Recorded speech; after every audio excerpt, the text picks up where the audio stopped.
Hey guys, welcome back to the Journey Not Real Talk podcast.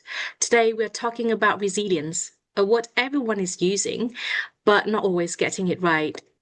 We hear it all the time: be resilient, push through, bounce back when we face difficulties and failures in life.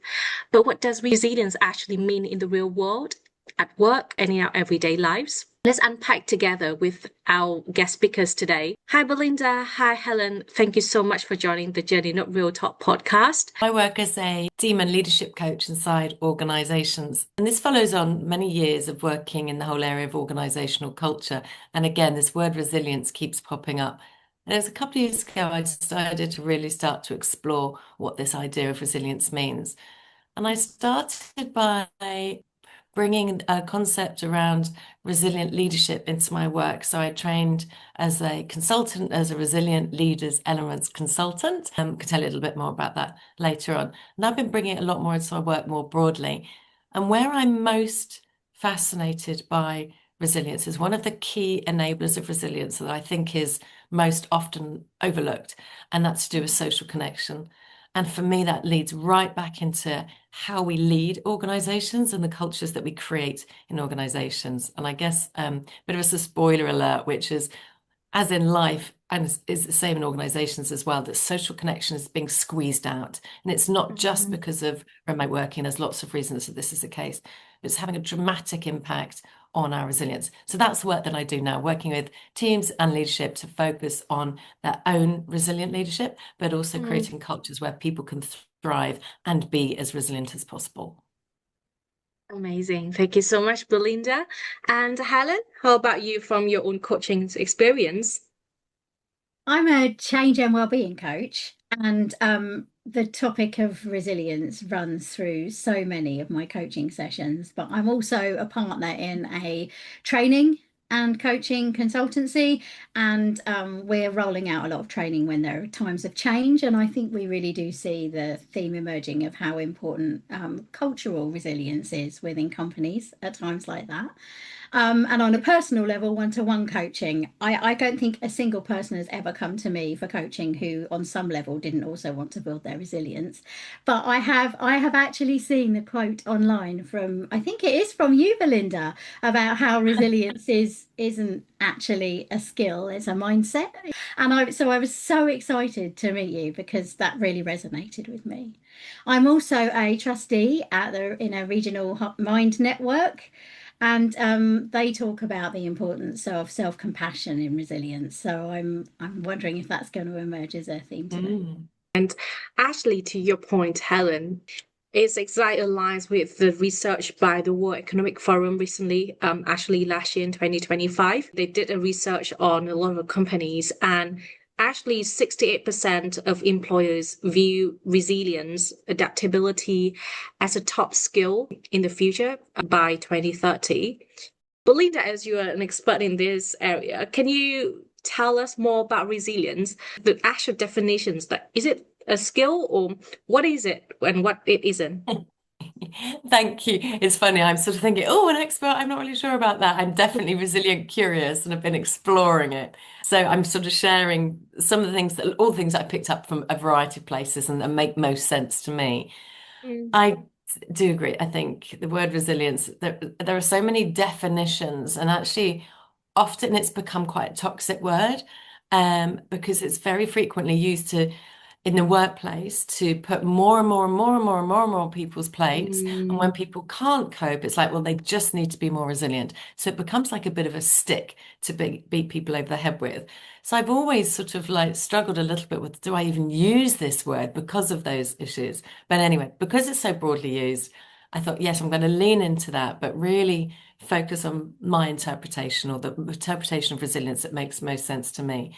So the one I'll share with you is from Dr. Carol Pemberton, who's written a whole book on resilience. And her definition, I think, is, for me, it's most relevant. I'll tell you why. She talks about resilience as being the capacity to remain flexible in our thoughts, feelings, and behaviors when faced with a disruption or extended periods of pressure. Now, for me, that's really interesting for a number of reasons. I think because it emphasizes adaptability, it's about learning and evolution and growth, because it's about capacity and flexibility. So that means that it's about a state. So it's not a fixed trait. It's not like kryptonite. It's not something that we either born in with or not, and that's it for the rest of our lives. Resilience is a state. It's something that we can move in and out of. It's something that we can nurture and look after. It's something that we can, if you like, sometimes think of a battery. It's something that we can top up and something that can be run down or depleted, if you like. So if we think of capacity, resilience as capacity, it's almost like our underlying potential or bandwidth or aptitude or the resources that we have within us. It's this battery that have within us and enable us to cope with disruption and extended periods of pressure, but also navigate. For me, I think this idea of flexibility is really helpful because, which is specifically when I work with leaders, it's about recognizing, sorry, cliche, but this VUCA world, this hugely volatile, uncertain, complex world, ambiguous world that we're living in, and actually being able to navigate within that because, the VUCA world is not going away. We're never going back to sort of predictable, stable ecosystems. We're in this period of huge disruption and change. So we need to be able to navigate that and navigate it in a way that's healthy for us. So if I sort of just flip that, so for me, what resilience isn't, again, it's not fixed. It's not the thing that we're either born with or we're not. It can therefore be cultivated. It's not individualistic. It's not about individual heroism. It's not about the person that can get knocked down and then get back up again and there's a Chumbawamba song from 20 years ago there in the back of my head, but it's not about that. It's not about this rigid heroism and sort of surviving and crawling back up at all costs. It's about being able to healthily navigate change. It's about that flexibility. It's also, and we'll talk about generational thing as well. It's not generational. It's not something that sits with one generation and not another. So that's why I guess I like this idea I like Carol Pemberton's quote because for me, it captures all those things. It's about capacity. It's our base level that we can nurture and build up. And it's about flexibility as well. And something that, as I say, is not so much in Carol's definition, but very much in how I see it in the workplace is this idea of resilience as a collective as well as an individual capacity as well. But I know we'll go there. So I'll stop talking. I'd love to hear what Helen thinks. It connected with me when you talked about what resilience isn't and how it's sometimes defined in, I'm just going to go ahead and agree with you in quite a toxic way. I also think it's been highly individualized. So that resilience is a feature that an individual is solely responsible for growing in themselves and that it can exist in separation and in isolation from the society around us, which is ironic because I don't think you can have it without belonging. Yeah. If your nervous system is in a position, and I'm not very good at remembering the different bits of your vagus nerve relationship. Is it the parasympathetic nervous system when you're in rest and digest? You're most resilient then. You can't really be cultivating your resilience while your body thinks you're running away from a saber-toothed tiger. Yeah. So the idea that individuals can be entirely responsible for cultivating this indefatigable ability to go on dealing with change for a long time is unhealthy. And that even healthy traits, healthy? I'm going to put little bunny ears around it, or character profiles. I've seen when I'm coaching, I've seen in individuals who are incredibly resilient. They're probably quite self-selecting. They know when it's a good idea to go and get professional help. They're very goal-oriented. They've come to coaching. And sometimes what they uncover is actually that their resilience has a bit of a dark side for them, in as much as they're actually letting their ability to deal with continuous change and redirection and competing demands and stress erode their boundaries. And I think if organisations are serious about being resilient, then they need to let people also have their boundaries and explain when there's a point where actually that's not about resilience. That's about me saying, if you take it beyond that point, I won't be able to be a resilient person anymore. So I was just very excited to hear your take on that because you don't hear it often enough. I think it's quite often something quite a TED talk kind of, you can have it and no one can ever take it from you. So while on the one hand, we totally can grow it and cultivate it. No, that was a great word. I love that. Cultivate it, nurture it, take care of it in ourselves. It's also something that we're going to have to be brave about communicating in our teams, to our colleagues, to our bosses, to our families, if we want to be resilient on a bigger scale in a more sustainable way. I love that. Thank you both. So let's break it down a little bit further, I think, for our audience to make it really, really easy to understand. What are the types of resilience? Like, can you share a few examples so people can actually visualize it? Let me just share the one that really landed with me when I Yeah. bumped into this model. It comes from the Centre for Creative Leadership, which has been around for 50 plus years, which is a Mm, not-for-profit leadership development consultancy, I guess, education body. And they have something called the Comprehensive Resilience Framework, or CORE, C-O-R-E. mm, And I really like this because it treats resilience as a whole self endeavor. So it's about our bodies, it's about our thoughts, it's about our emotions, and it's also about what we do and how we interact with other people. So if you could sort of imagine like is that a Venn diagram? Four just sort of interconnecting circles. Interestingly, they talk about four different types of resilience. I'm not quite there with that. I like the idea of resilience just being one thing and then it's enabled in four different areas. Anyway, it doesn't really matter. There's a bit of semantics going on there. But the four things that they look at: physical resilience, or the physical enabler of resilience. That's our body, how well we look after our body's capacity to respond to stress. It's sleep, it's nutrition, it's, being out in the fresh air, it's all that good stuff. They talk about the mental or the cognitive aspects or enablers of resilience. It's ability to look after our cognitive capacities and make sure that they're not degrading. So it's how we are choosing, as William James says, how well we are able to recognize our thought processes and choose one thought over another as the sort of fundamental of our sort of mental well-being. And it's about emotional resilience as well. Again, being able to see when we are where our emotions are, being able to detach somewhat from those unhealthy, or unhook, if you like, in Susan David's language, unhook from those unhealthy emotions, and then be better able to lean into those more positive, uplifting emotions, if you like. So emotional resilience is in there.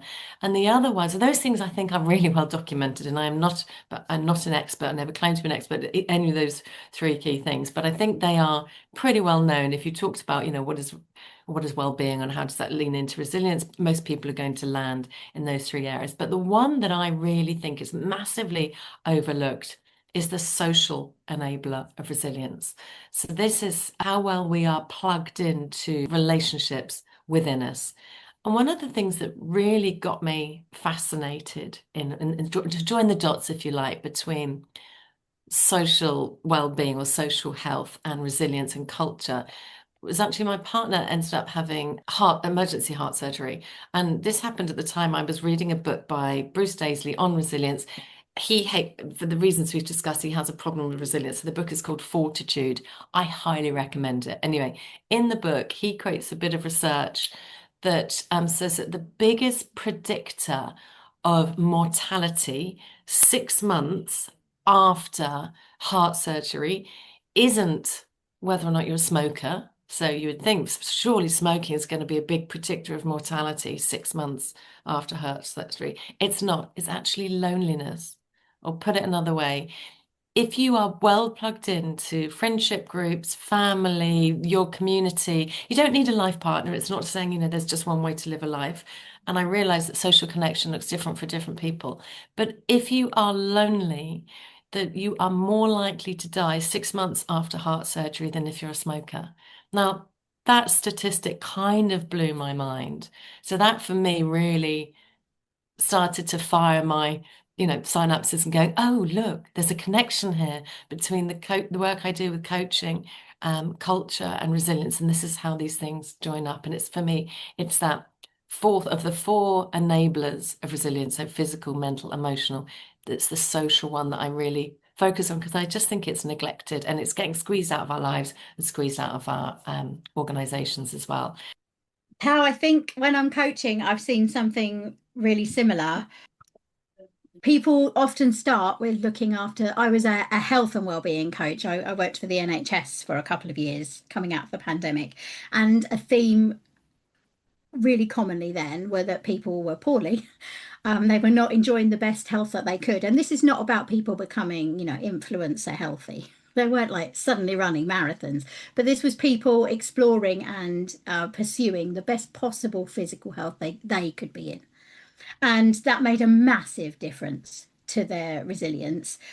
Because I wish I could remember which NLP practitioner it was that said there was no Berlin Wall between the body and the mind, but there was much wisdom in that obvious statement. So I think it's a nice, easy place to start. If in doubt, taking better care of your health is a really nice, easy one. It's not complicated. It doesn't take loads of self-reflection, and it can be a great place to start with the self-compassion, which is, I think, a really important part of resilience. So physical health is enormously powerful in resilience. I think the other one that we use the expression self-awareness, and then it is seen as the preserve of people like us, really, who'd like to talk about psychology and are gentle people who talk about feelings.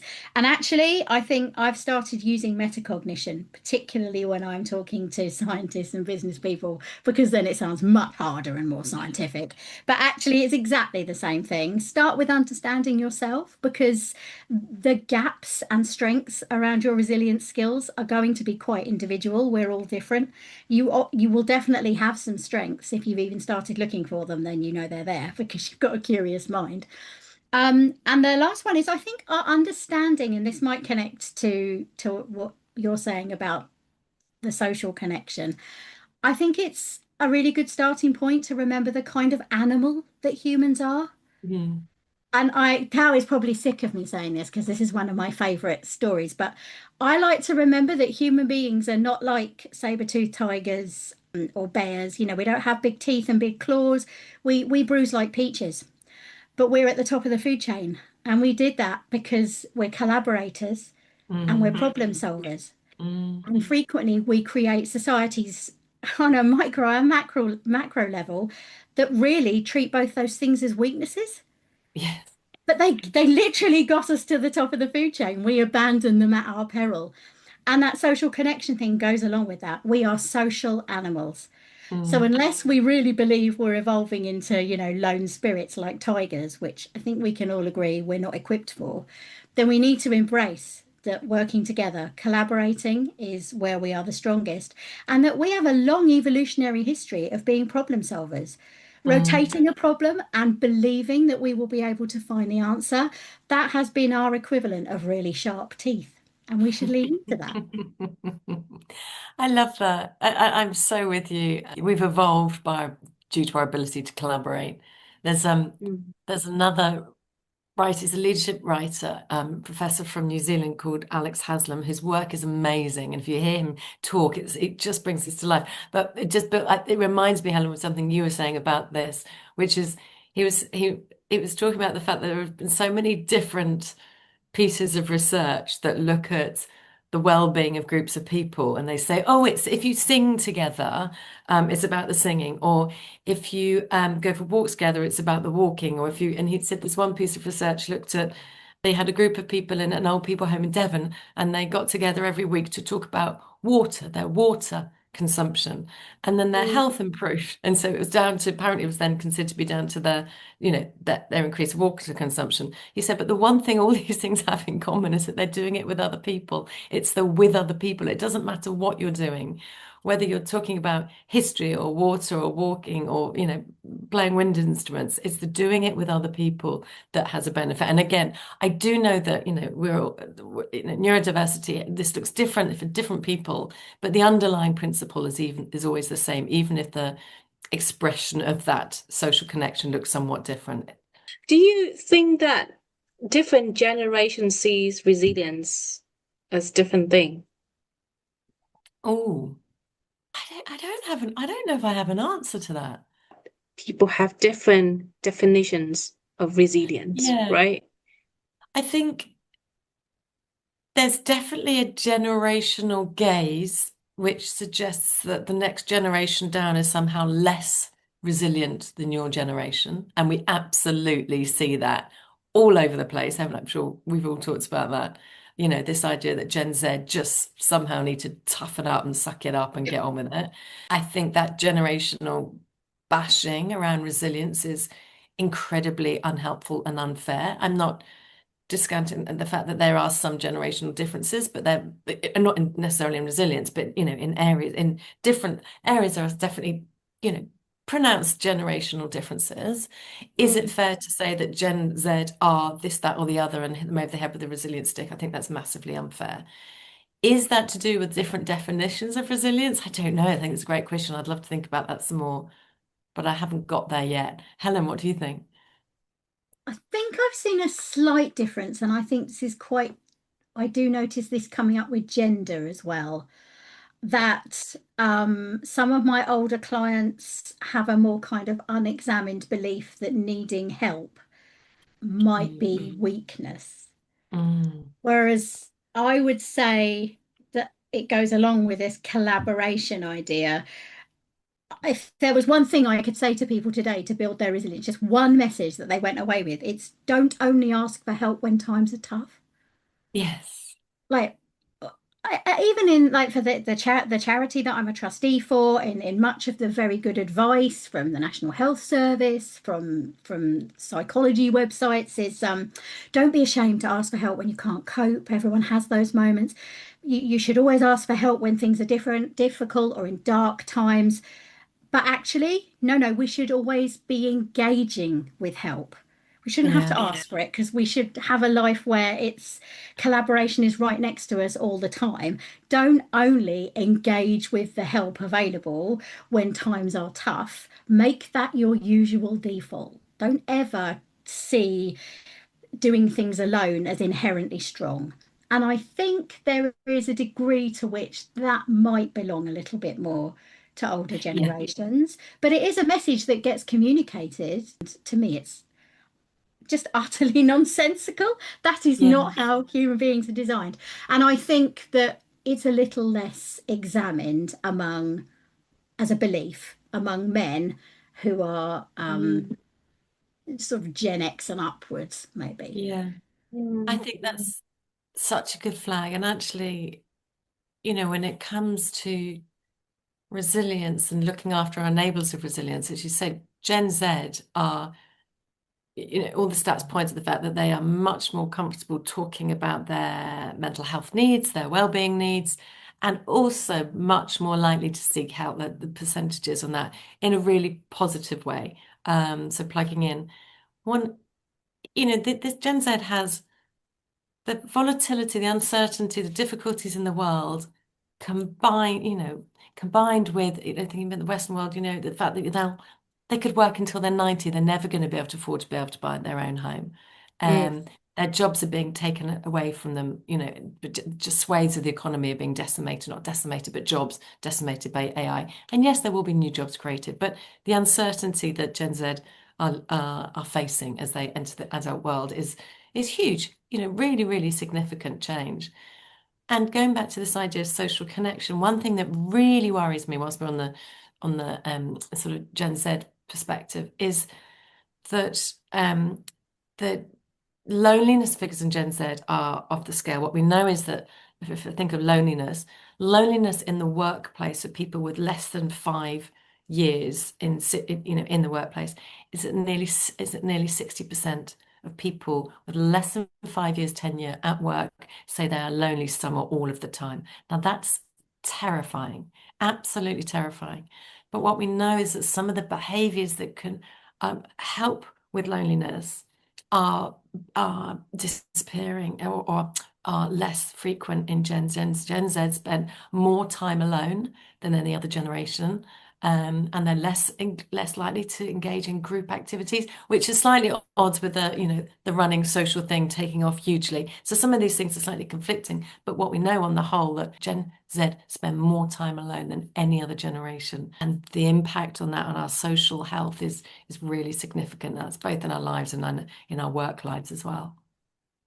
there's so many things going on at the moment, right, in the world that Gen Z are going through. So compared to the previous generations, right, as Belinda just said, social media exploded, right? Like for the previous generations, pretty much they didn't have all of these Facebook, Instagram, TikTok. So they really kind of like nurture their human connections easily, I think, because that is the only thing that they can use, like for example for entertainment, right, or after work they can have a lot of activities to build that human connections. But nowadays for young generations, they can easily just go home and watch movies. They can, scrolling on social media. So there are so many other alternatives. It's kind of create the habits of, being alone and watching all of this, entertainment stuff by themselves. Back to your point earlier, Belinda, you mentioned that Gen Z are more open to talk about mental health and how they feel, and they seek help more frequently.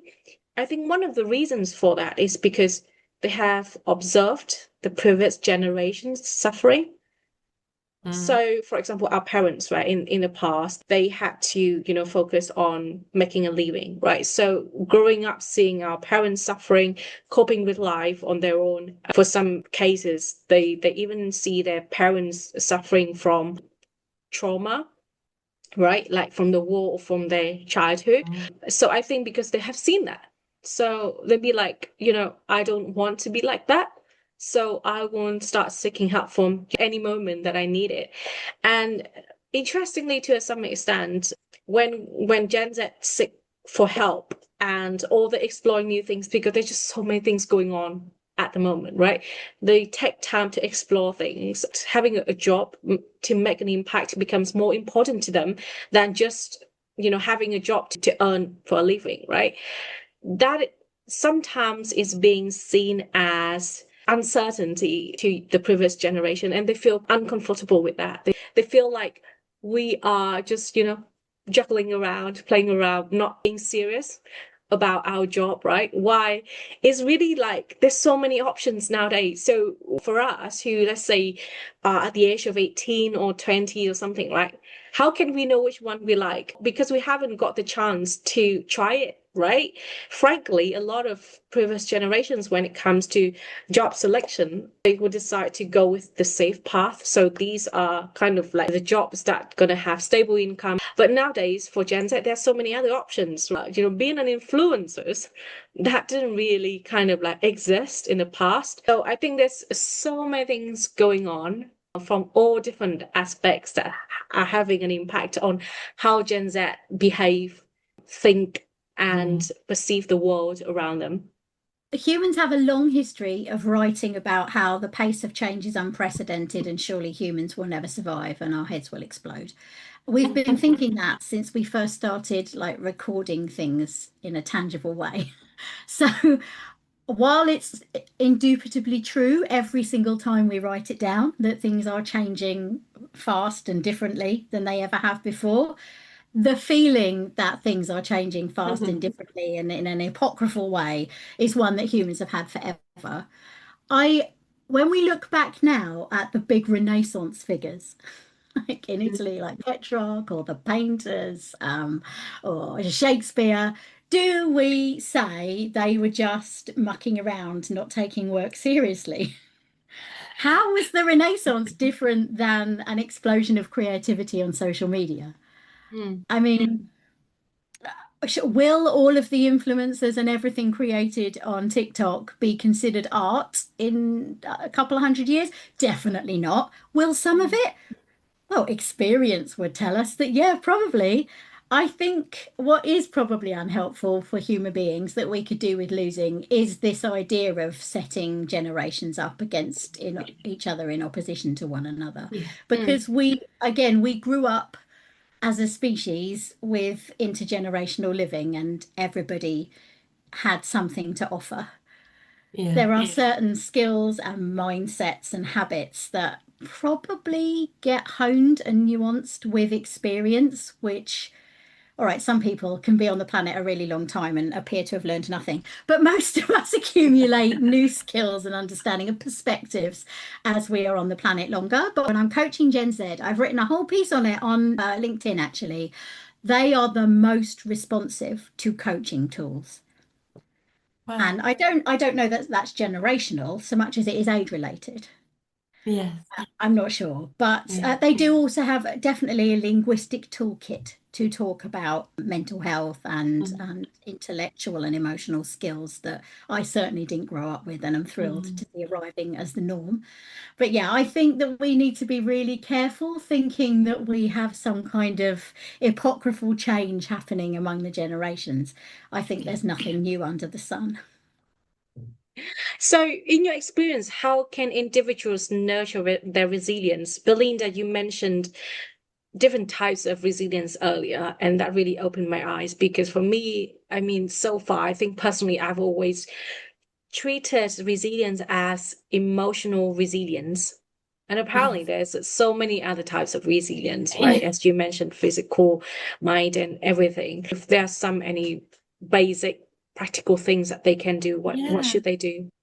I'm going to give you a list of 8 things, Oh, and amazing. then I'm sure we I love can put a link to toolkits. the because I'm borrowing this from the Centre for Creative Leadership because I just think it's so good, and then I can lean into a little bit more about the building resilience through social connection. That might be helpful. So the Yeah. 8 are some of these they sort of relate because they're 8 and there are 4 enablers. They sort of sit in different ones, which is it's really neat how it all works together. Anyway, check it out on the Centre for Creative Leadership because it's great stuff and it's all free.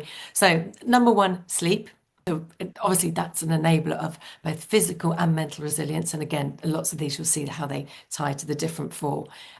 So, physical activity, we know this is really good. It boosts our serotonin. The research also suggests if we do it outside in Mm. nature or in the fresh air, it has an additional boost. And we can also see, again, social connection. If we do it with other people, it also has an additional boost as well.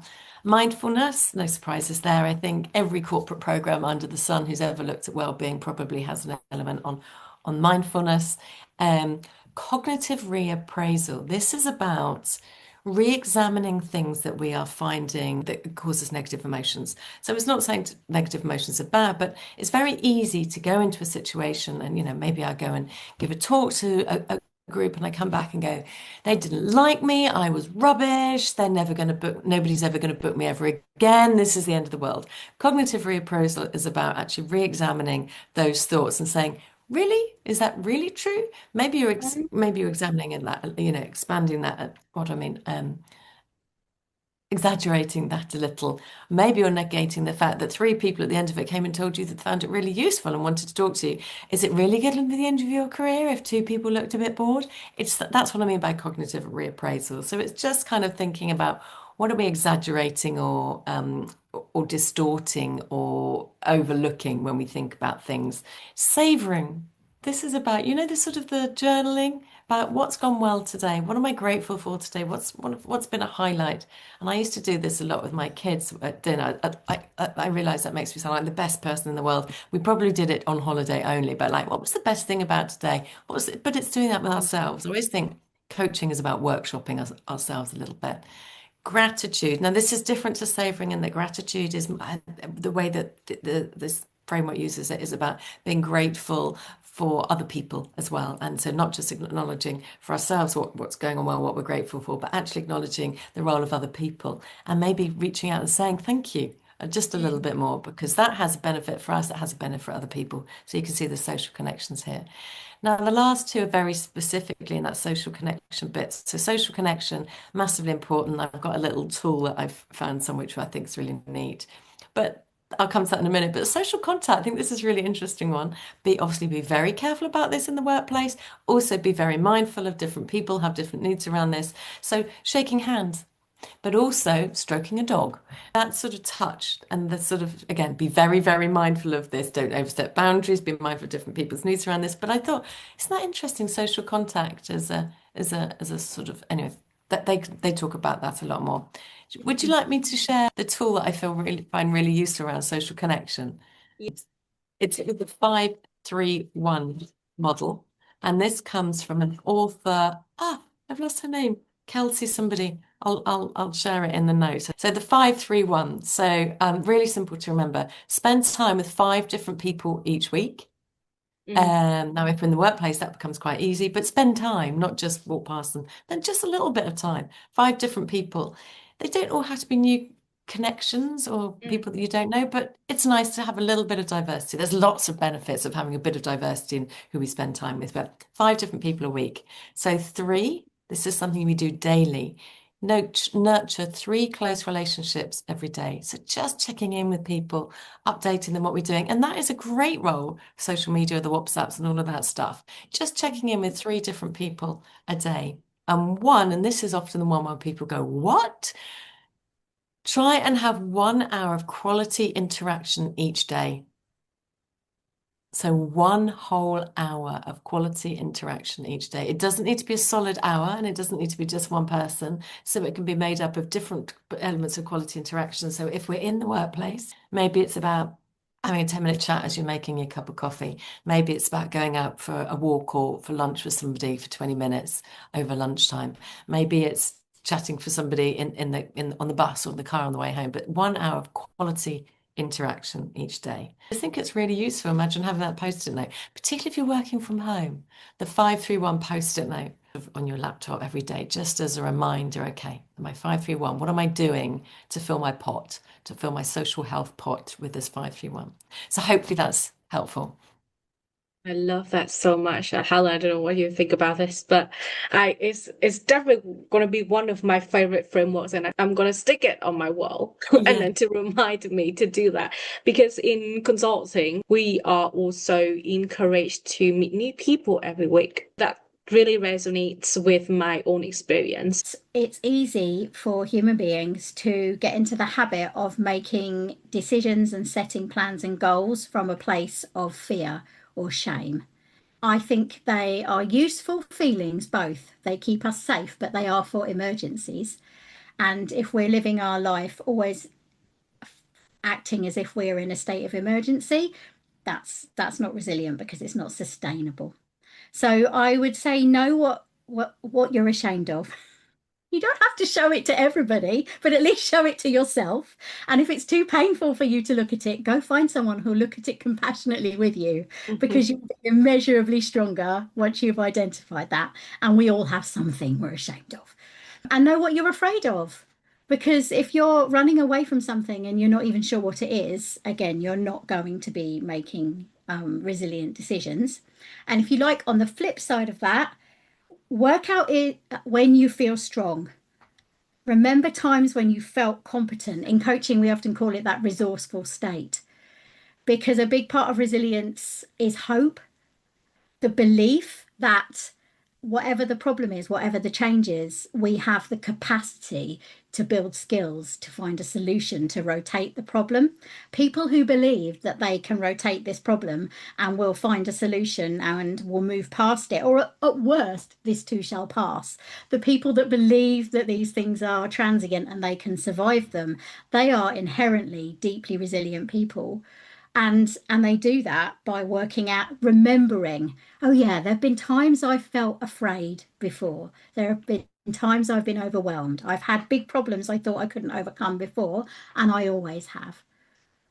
I'm still here, so I must have. So yeah, anchoring oneself in one's state of one's desired resourceful state, because it's different for everybody. And I think that a way to keep our eyes on that prize is to live a life where you set goals. So perhaps being resilient is your goal, but underneath that, I think that staying very motivated by what's to be gained from this, what can I learn here, what can I move towards, can really help us keep us in a zoomed out position, like a third position, where we can view the situation from further away more objectively. And I think that really helps build resilience, because it puts things in perspective. And I think that if there comes a time, and there will come a time, any time, it's getting difficult to get into that reflective, not ruminatory, reflective position, it's a really good idea to go find someone else and do it with them. Oh, I love that. I love that. So much goodness in that. And yeah, totally with you on that. We talk about resilience, what it means and what it isn't. And we again mentioned a lot about human connections and your 531 techniques, Belinda.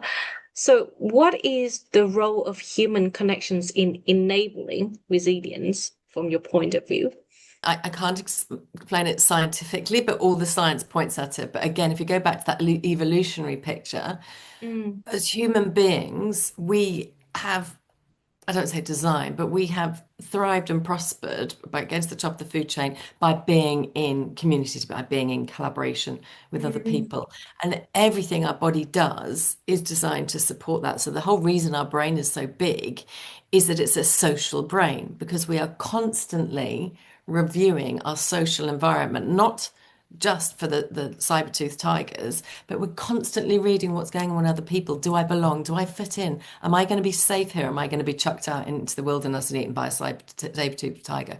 So that's mm, how it works. Our brain is there to read those social connections and work out whether we're safe in community. We also have unfortunately, because we're always worried about being chucked out and eaten by tigers, we have a negativity bias, which mm, means that the role of stepping into that, being slightly more open to social connection, we actually have to overcome a little bit of a negativity bias. For some people, that's stronger than others. So it just takes a little bit of effort for some people to do that. Some people are naturally drawn into community all the time. We can talk about psychometrics and different profile types and all that sort of stuff. Some people get all of their energy from it, but for yeah. other people, it looks something slightly different. It just takes a little bit more of energy to do it and to do it in the right way that works for them.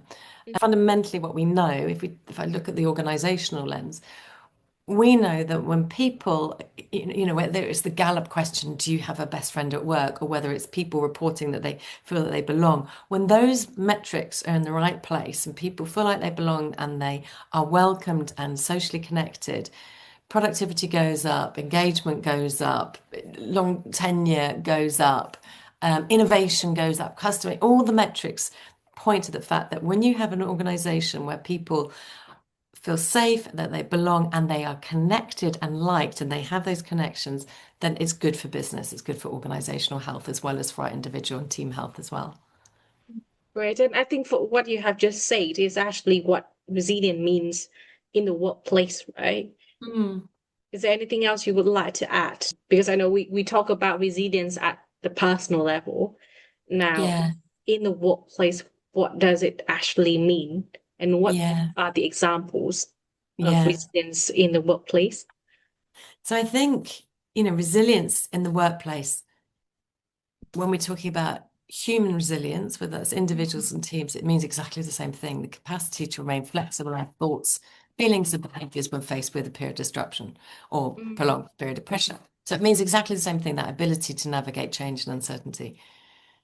The term organizational resilience describes something slightly different. It's a bigger, there's lots of research on what does organizational resilience means. But most of those models also acknowledge the fact that human resilience is fundamental to organizational resilience. So I work in the space of human resilience. In terms of responsibility for resilience, we've already touched on this. You can't put more and more and more and more and more and more on people's plates until they break and then say, well, you clearly weren't resilient enough. That's not fair, and it's mm, not helpful.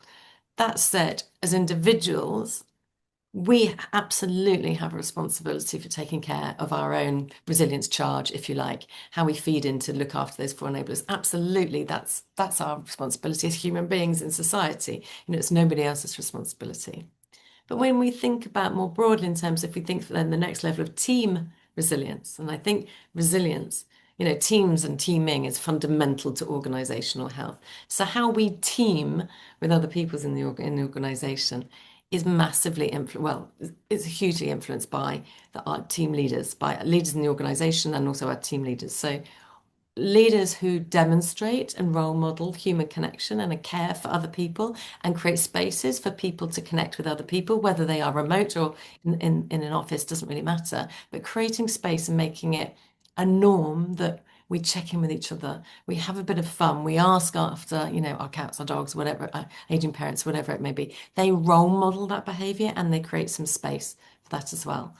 And then there's the organizational cultural lens as well, again, which is, I think that's about intentional design.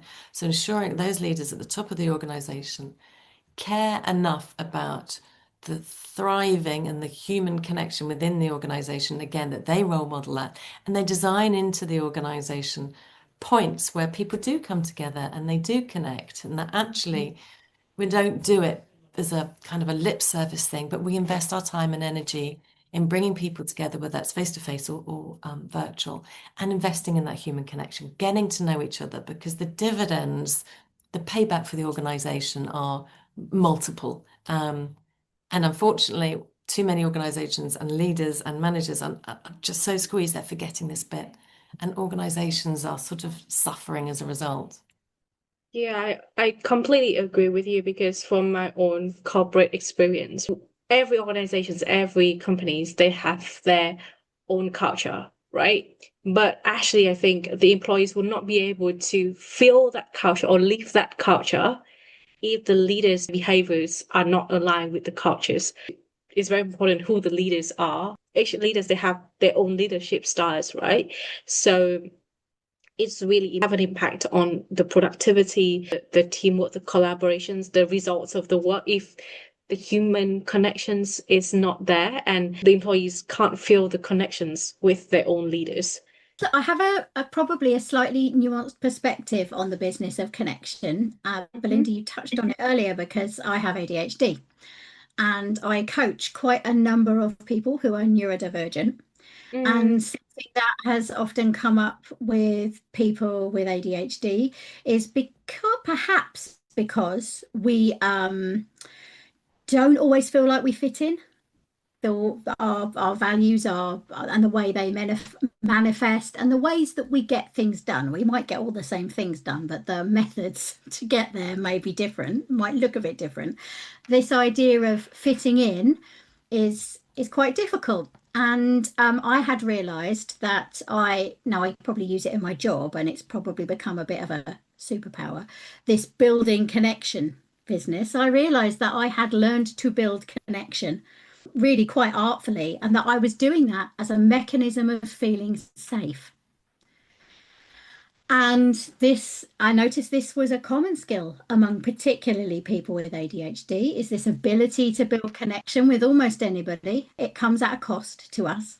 And quite often that's a cost. Well, everything like that kind of activity comes at a cost for everybody. These things have outputs and inputs, don't they? But it is a particularly common theme. And I think it's given me a real perspective on connection that I think organizations can often mistake fitting in with inclusion, and that nobody's going to feel safe and therefore be resilient. I think that we can make too wide of a range of behaviours and presentations deviant. So we need all the different kinds of human. It comes back to this evolutionary thing again. Otherwise, we wouldn't all be here, certainly not in such large numbers. And so many of us wouldn't be thriving if we didn't need all the different kinds of human being. So I think if cultures want to be really, really resilient, work cultures and organizations, they need to remember that inclusion is not about fitting in. If you are requiring people to fit in, you are not building an inherently resilient culture for either the individuals or your company. That actually reminds me of the one of the podcasts that we did last year with Steve about, what is inside the ADHD mind and how to help people with ADHD thrive in the workplace. And I think Steve did mention a lot about the roles of the leaders and what needs to be done to support people with ADHD in the workplace. I know that when you mentioned the human connection is very important in the organizations, and there will be people who are very comfortable with creating new connections, meeting new people in the organization, especially for those who are early in their career, right? But there will be people who are introvert or they are shy. They're not used to getting to know new people. So for those who don't have, let's say, their support system at work yet, or, in their personal life, how can they build human connections and resilience at work to enable them to thrive? Such a Do you great have any question. And tips? again, it's it can be really hard if you're remote.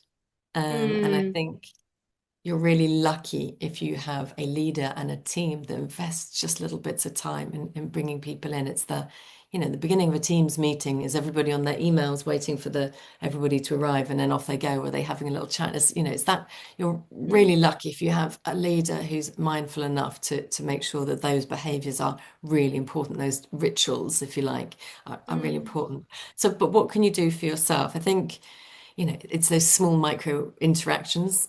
So just if nobody else is doing it, just one question. If you can push yourself to one question, a smile, and how's it going? How's your weekend? It sounds so obvious. It almost feels weird saying it, but these low stakes moments, just really minor, just they start to spark. They will start to spark. I'm not going to try for the. Thank you so much. That was the one. Join existing huddles, when you see things like, coffee chats happening, lunch breaks, project debriefs, when you've got the opportunity to step into those things where there's an invitation, or even if you can create an invitation, just do it. Because again, it might feel a bit crunchy for the first time, but it can signal openness. And I think once you start to make it clear that you want to be invited, you're more likely to get invited. Things, offering help to other people. Even if you're new into role, you don't necessarily know the role, there's always ways that you can help. So offering help is a great thing to do. And then maybe there are more structured entry points into sort of social connection in the organization. So employee resource groups, mentorship programs, volunteering. So seek those out as well. Those would be some of my starting points. But my very back to the very first one, I always like to wrap it up with a bow on the top, which is just those micro interactions, just signaling that you're there and you're open, the smiles, the questions, just sort of plugging into other people. Yeah, I love that. Just to show that you care, right? I think, and you are there. I think, and I loved your point around offering help as well, because I think for a lot of people where they're starting out their career, which I have seen in a lot of analysts, is that they are shy and they are scared that they are not doing the right thing. But actually, if they can just start with a question or just say like, "Hey, I'm here. Can I help you with anything?" And actually, that's number one, build the human connections to make them feel like they are part of the team. And to your point earlier, that if they're lucky, they get a very inclusive managers, and those managers know how to bring new team members into the team, and that's great. But for those who don't, or maybe sometimes the managers are too busy, or he or she doesn't like take care of these stuff, then they can be proactive, right, and reach out. And I'm sure that whenever you offer help, whether someone needs it or not, they won't always appreciate it, because at least you ask, right? What is your advice for leaders or organizations in building a culture where the employees can thrive and nurture their resilience? For me, so much of this comes down. I tend to use manager and leader interchangeably, but I'm talking about, I guess, managers at this point. The the the World Economic Forum research that looks at this, and also a bunch of other research as well that looks at implications for loneliness. So much of it rests with line managers, and so many line managers have had absolutely no development for that leadership role at all. So they get promoted based on their technical skills, but they've had absolutely no support to think about how do they look after a team? How do they bring a team together and enable a team to thrive? So I would start there. And you have to have the intention from the top, but actually this lever across organizations. And also with AI, what we're seeing is that the management, the spread of control that under every manager is getting broader and broader. So the more that they're just focusing on the technical bits of their job and not focusing on the people bit, it's getting spread further and further. So actually developing managers to be leaders, people leaders, that's where I would start. And on that, actually, if you think about it, right now, what is happening at the moment is they're trying to deploy a lot of AI agents, right, to do the task. So I think now the role of the managers is no longer just doing the work, because now they can deploy lots of AI agents to do it, or in the future, right? It's at a very early stage at the moment. Then the role of the managers like they need to rethink about their roles. It's going to have to be more about human connections and enabling the employees, like, making sure they create an inclusive culture, because AI will not be able to do that for us. I think, at least from an emotional side of things, like they can talk to us, yes, but like to orchestrate and oversee the whole system, integrate the company culture, the leadership styles of the executives within the company. I think for the time being, at least, I think it will not be able to do that. We'll see. I don't know what's going to happen in the future. Helen, how about you? What is your advice to the leaders from your own experience? Keep it goal oriented. Mm, Company goals, team goals, individual goals, and understanding where those, in a Venn diagram, where they intersect. Because if everybody's working towards a goal, it will also massively reduce defensiveness. mm, We all remember that we're all moving towards a shared goal, then we don't take things so personally. We don't mm, defend ourselves from attacks that are not there, which we do when we don't feel safe. If mm, so, strangely, I really believe that by depersonalizing a lot of professional dynamics, we can actually build greater personal connection mm, because we don't turn it into a war. Everybody's fighting for a solution, not fighting to win.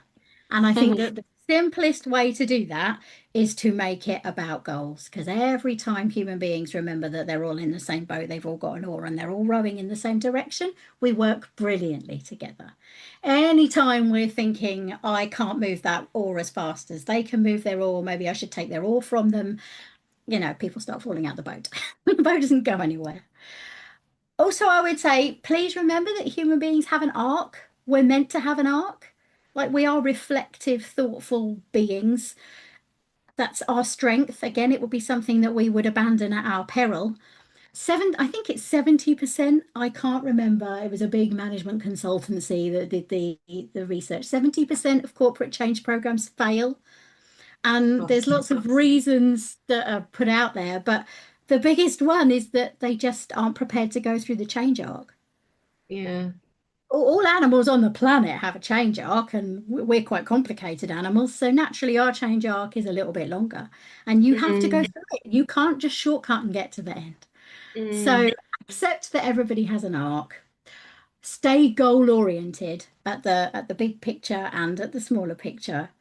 Focus on those shared goals, and assume. My last thing is please assume the best. If you just assume that everybody there is doing the best they can in that moment, the worst that can happen is that you'll be wrong. mm. But if you assume that there's some kind of malignancy or laziness or lack of willingness in others, you're going to create the very thing that you're assuming, even if it wasn't there before.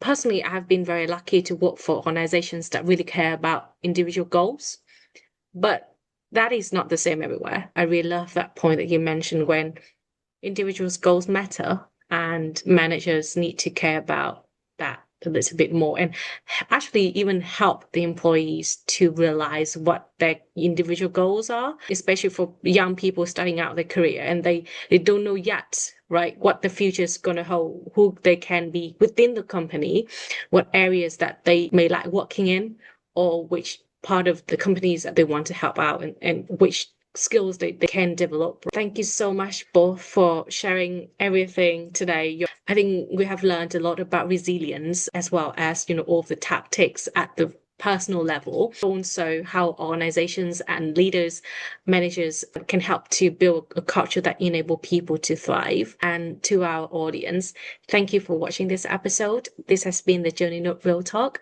See you next time.